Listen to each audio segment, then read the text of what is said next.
Hello, hi all. Welcome to third Friday 4 p.m. I would like to add two more people here.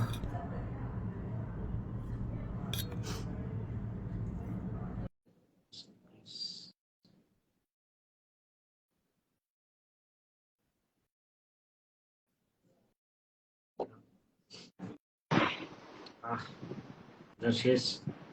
Hello. Hello, sir. Good evening. Good evening.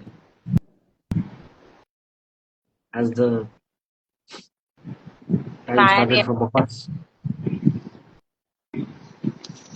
Yes, yes. Yeah. So, hello everyone. Good evening. So, welcome to Friday 4 p.m. We are back again.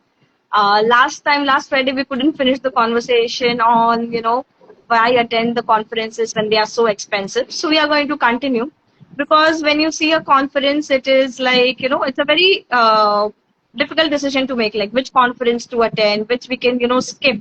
And there are so many things that are aligned with the conference, like the topics that are included. It takes away our time also that we have, and the stay, we have to think about the stay if we are going to another city and all. So, sir, even SLP Quest is, conducting so many conferences and workshops recently. So, like, how can people select, like, which to attend, what to do? It also depends on. Just a moment. Just. Sure.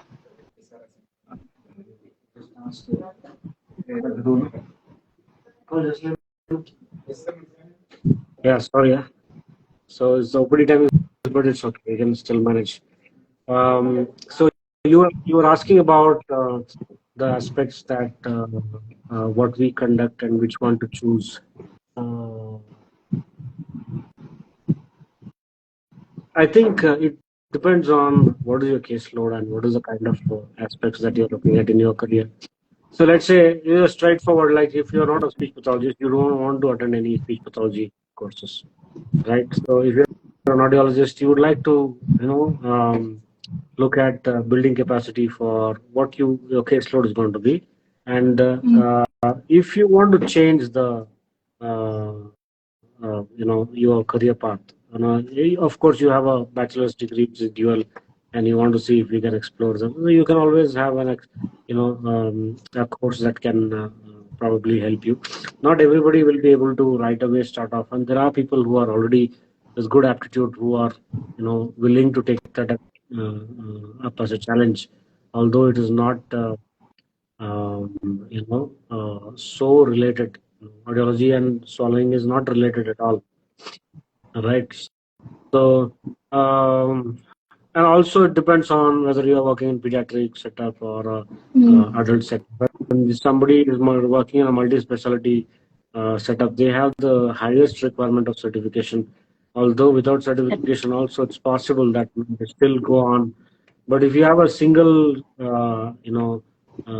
specialty center like ours where I'm working, I need to be uh, abreast with all the skills that is required to handle head and neck cancer patients.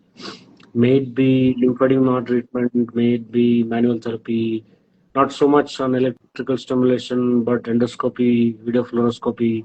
All these are the aspects that probably will make the most of my clinical practice. So, if somebody is looking at NICU, they would look at trainings of NICU, right? So, in such way that you need to look at, there are still majority of the population are not yet decided on where they want to go. They would like to make sure that they have all the certification that is possible. Like if at all tomorrow they change the mind and they want to go ahead and look at changing their line, there are a lot of people who are doing it. They get bored of certain caseload they have. Uh, so yeah, I think selection should be based on that. I Now, also if you want to think, look sir, at the quality of it, I think the major part is about quality of it. If you want to really look at the quality of it and who's doing what is being done, you look at the background, you look at the information available on the website, you talk to people who already attended, and you look at the credentials on who's training, what is the requirement of becoming a trainer, and the best case scenario is to attend and see. That is true, sir. Also, sir, I feel that in order to upgrade yourself, upgrade the skills that you have. So, because in medical field, as it is said, that it's always a learning process. Yeah. So kind of, so if you keep on attending the conferences, you learn something or the other, like what's new in the field, what are the research that is going on. So all that also you come across. So according to that, as you said, that according to the caseload, we need to attend the specific conferences. Actually, sir, people also ask me sometimes, like when we conduct this workshops, of fees and vital sim and all, that अरे तुम लोग online क्यों नहीं करते? So Uh, we can attend. So Online it's a good thing. So, but interactiveness or engagement becomes difficult there. I mean, of course, question and answers you can always do. But let's say if you want to demonstrate something or you give a hands-on experience, so that's something which we need to look at in terms of having in-person engagement. If you're looking hmm. at providing information that is already there in a different manner, somebody, a shortcut method of literature review or finding out what's new, then I think it's okay to have online. I mean, there is no harm in it. And there are people who are just want information, and then they later on they can build up their own hands-on experience. So that is also possible. Now, if there are logistic issues that you are not able to travel, maybe for various reasons, you don't have leaves or you don't want to travel that far, too many days in traveling itself, or finances and aspect. So, do you consolidate your efforts into just registering for online events and see if you can make best use? Correct, sir. Sir, and actually for this, like, so what I give the reply is like, SLP Quest is, conducting conferences at such good places where you can combine your vacation as well. So, so they usually tell that, we don't get time for vacation, conference bhi hai, ye bhi karna hai. So then that is why I think, sir, you choose such a specific places only ke hum jahan pe vacation bhi, family vacation bhi plan kar sake before and after the conference. So, we can combine both. That's So, there's a so that's a positive thing for people who actually come for conference, but that's not a really positive thing for organizers. Organizers are bearing the brunt of the uncertainty of that place, and that place being not so uh, you know conference savvy. I mean, I know, if I take an example of Jaipur, Jaipur is known for big fat weddings. It's not right. it's not a venue for conference, but he still did Confidence. it. Right? So I don't want to put the burden on the people who are coming. I mean, of course, there are issues in terms of traveling. An exotic place definitely would have a higher cost in terms of travel. The same thing may not be the case for Bangalore. But Bangalore, because it is a month end and the third day is going to be holiday, and there are a lot of easing of traffic would happen. I mean, it's going to be a party time. It's a weekend, so definitely there'll Yes. be good movement measure. So I think for the vibe of Bangalore, people would definitely come, and that's what people look at. There are. I think somebody told me, at least once in lifetime you should visit Bangalore. Like, are you serious? Are you still thinking of that? Okay, I thought Bangalore everybody visits often. I think it's still people thinking of it as Bangalore as an exotic place. That's good. So I would like, so this question, like SLP Quest had single-handedly, like with the collaborators and everything, uh, made the first international just dysphagia conference happen. Uh-huh. So how challenging and difficult that was, sir. We didn't really look at it. I think me and Bhaskar looked at cheap liquor. That's it. So, okay, destination. Dada, the only two places. He said Goa and Pondicherry. And then Pondicherry was slightly hotter, and then we hadn't explored that much. We are not too sure about Pondicherry. But Goa, we knew. I mean, we've gone a lot of times, and then we knew that there are a lot of activities that's going to happen. And banquet is one of the costs that comes into picture for the conference. I mean, it was easy for us to conduct. I mean, really, I mean, I thought that we were locals at Goa, so it was a cakewalk. Yes, someone said cheap liquor. Yes. Did someone say chip? Yes. Okay. So sir, you It were is conducting workshop at the it shop. is sounds Yeah, we are at the shop. going up. Okay. The credit goes to Any you other also, questions? Ete. No. Finally, we Yeah. have one question. Yeah. That's About great. correct. Sir. Somebody's listening. Great. Yeah. So how about you say that this diglotology conferences that happen abroad across the world. So what do you think? Like, yeah, how beneficial are those? Uh, And how are so we I'm not trying to attended bring? many. I've not attended. I've not attended any. Not many. I've not attended any conference that happened outside of India, and I've not. I have attended the talks of foreign faculty, and there are information about when they come in for training, what happens and what is the usual tendency. The way the structure of the program is, it's very good. As in, you've done a lot of effort to put simple things in order, right? So if we conduct a conference, we would be giving, or we conduct if I give a talk, probably I would give 100 informations without so much of structure. But the same thing would be delivered by somebody from outside. They probably would share only 5 things with that good structure. Probably take home messages are very strong. But again, there are negatives to it, that a lot of things are not relevant for us for the Indian context. I mean, we are at the heart of the affairs, and we know the patients in and out, and we definitely needs to look at what is relevant for us. So information is already there with us. Now, if somebody, let's say that, if somebody interviewing you, they ask you, show me your skill versus show me your certificate, there's going to be a lot of difference. Most often people look at the credentials on the CV and then recruit. They're never going to do your skill-based testing. Because of that, a lot of certification programs or the industry of certification program is thriving. Otherwise, there are a lot of things, a lot of ways you can get experienced in.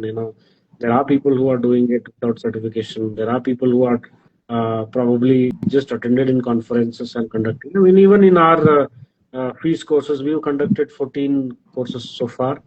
And if you remember the first pre-conference that we had in Goa, had 75 participants, 75 fees pre-con participants. I don't think any of them have come to our fees training program.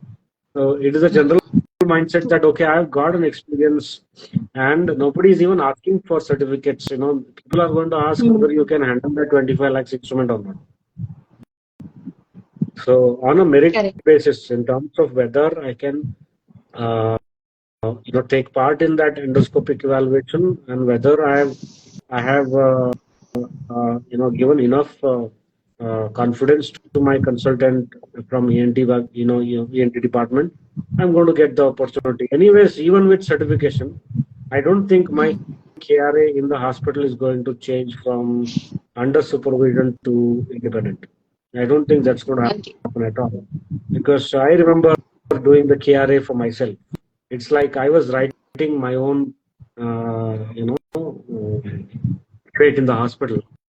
For all the skills, I put it as independent, because I knew I was independent. Nobody was even looking at me when we were doing video fluoroscopy or fees or anything. But when it went to HOD, they changed 3 things in the whole list. First one was video fluoroscopy. I was supposed to be under the supervision of the radiology department. Second one was endoscopic evaluation, that is fees. Of course, it must come under the ENT fraternity or the head and neck department. And the third thing was about tracheostomy care. So I asked them that, okay, why is it so? You never saw me doing one, in all the years that I worked here. And the answer was, it is a legal cover that is given.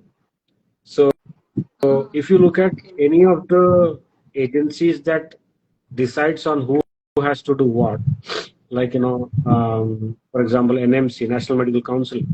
So that there is no clear-cut guidance on uh, why an SLP cannot do. Who has to do it is there, but why an SLP cannot do is something which is still looking at. So that's why there are discussions going on, whether SLPs can go from RCI to allied health. And there's a lot of discussion. People come and ask me, why are you not showing interest? I said, I don't know about it. Probably I'm ignorant to these aspects. Did have conversation with some people. I'm not yet aware of it. I'm not sure. I mean, at least nobody has come and asked me that please join. So till that happens, I think we're going to reap the benefit of doubt. But if at all there is any problem that is going to come, in the future, it's going to be a mess.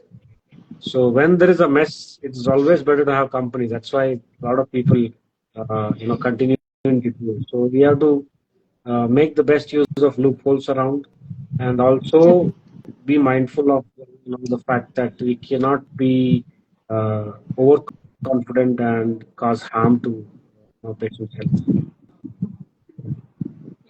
Also, so like while selecting a conference, the relevance of the event and the programs in the conference to our maybe it can be abroad or within the country.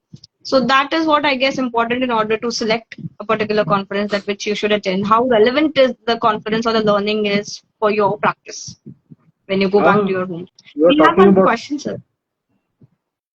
Yeah, I think we'll go. We're talking about ideal case scenario. You're talking about everybody is coming for the content of the conference, but not the food. Everybody is coming for the content of the conference, opportunities that is been given, but not the skin of the correct, sir. Whether it's white or not. I mean, there are a lot of patients like if there is a foreign faculty, I'll come because there are a lot of instances where the moment you pass out from a course, you consider yourself as an expert. So your expectation from the world changes. You start to become. I mean, pretend like a expert. I mean, you're still looking at having an experience of not having an experience of even one independent handling case. So, yeah, that kind of things are there. I mean, I'm not sure, even when it comes to me, how many conferences have I attended just for the sake of attending? That, okay, let me just be there, listen to people. It comes from, every aspect of, our profession. Maybe seniors, maybe juniors, everywhere it is there. But there are people who are examples to us that we should be proud of, that they attend every conference, no matter how big or small it is. You will find them in every conference, listening to the talks, appreciating people who are doing work, a lot of things. So I think we'll quickly take this question. Sir, who all can attend the feast training event? Like, what is the basic qualification that's prerequisite? So, bachelor degree is completion of bachelor degree is enough as a prerequisite, because after bachelor's also people work. You can do it, yeah. A lot of debates. So one last quick question before we wind up for today. Yeah. So my question is like, how is like IDC different? What's new, or what's exciting about IDC 2025 coming in happening in Bangalore this year? IDC different this year is because. According to you, sir, very personal question.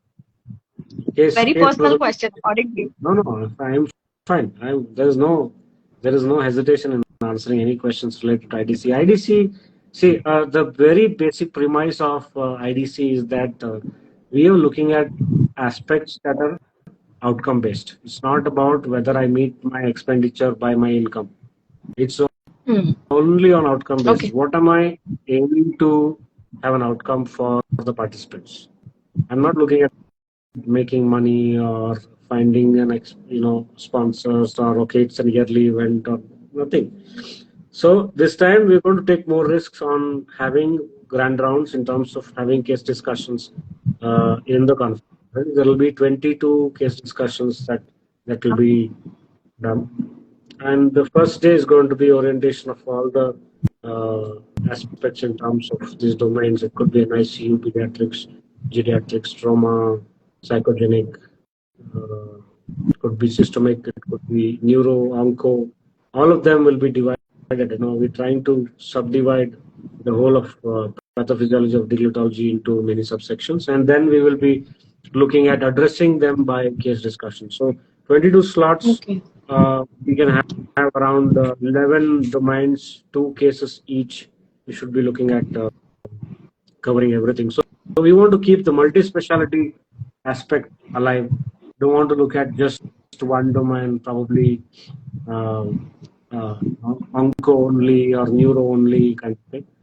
We look at multi-specialty things. So that's how you build probably capacity much faster, because there are more multi-specialty hospitals in India than a single specialty hospital. So we cannot deny the service to people who probably are away from our interest, although it falls into the gamut of speech language pathology. Okay.